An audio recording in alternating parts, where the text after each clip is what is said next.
سرکار دو عالم صلی اللہ تعالیٰ علیہ وآلہ وسلم شاہ فرمایا عبادت کے 10 حصے ہیں جن میں سے 9 حصے طلب حلال میں ہیں۔ سبحان اللہ۔ دیکھو اس کا مطلب یہ ہے کہ اگر کوئی بندہ عبادت کرے، بہت زیادہ اللہ تعالیٰ کی عبادت کرتا رہے، اس کے بارے میں فرمایا کہ عبادت کے اللہ پاک نے 10 حصے کر دیے ہیں اور 9 حصے طلب حلال میں ہیں۔ اس کا مطلب یہ ہے جو انسان حلال روزی کماتا ہے، حلال رزق کی کوشش کرتا ہے یا حلال رزق کماتا ہے، اس کے لیے اس کو 9 حصے، اس کا مطلب یہ ہے کہ اس کی بہترین عبادت ہو رہی ہے۔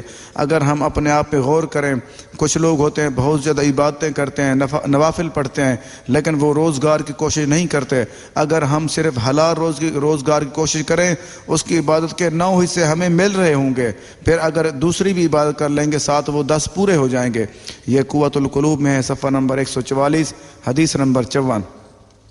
آگے ایک اور حدیث مبارک عرض کرنا چاہوں گا کہ سرکار دو عالم صلی اللہ تعالیٰ علیہ وآلہ وسلم شاہ فرمایا جس نے رزق حلال کی تلاش میں تھک کر شام کی، وہ اس حال میں رات گزارے گا کہ بخش دیا گیا ہوگا، اور صبح اس حال میں کرے گا کہ اللہ تعالیٰ اس سے راضی ہوگا۔ سبحان اللہ۔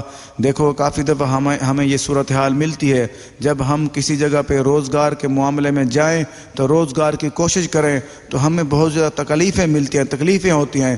کافی دفعہ یہ صورتحال ہوتی ہے، اگر کوئی سیل مین ہو، کوئی چیزیں بیچنے والا ہو، اس سے لوگ نہیں لیتے، وہ بڑا پریشان ہوتا ہے، یا ایک دکاندار لیتا ہے، وہ 10 دکاندار نہیں لیتے، اس لیے اس کو پریشانی اٹھانی پڑتی ہے۔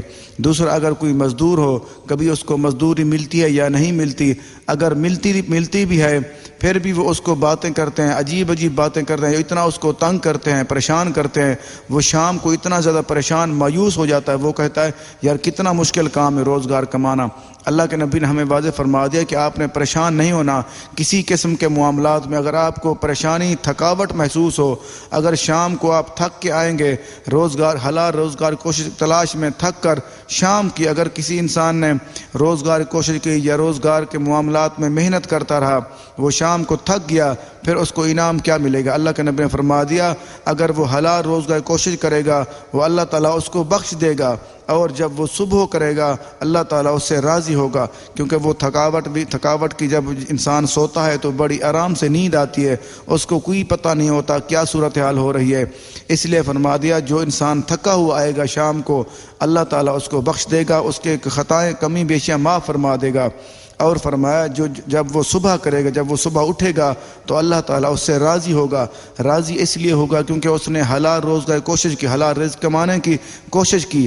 صرف ہمیں اپنے ذہن میں یہ بات سوچ لینی چاہیے، صرف ہم نے حلال رزق کی کوشش کرنی ہے، حرام سے اپنے آپ کو بچانا ہے، نہیں تو کیا ہوگا؟ نہیں تو ہمارے لیے مزید وبال بن جائے گا، وہ ہمارے لیے عذاب بن جائے گا۔ یہ المعجم الاوسط، حدیث نمبر 752۔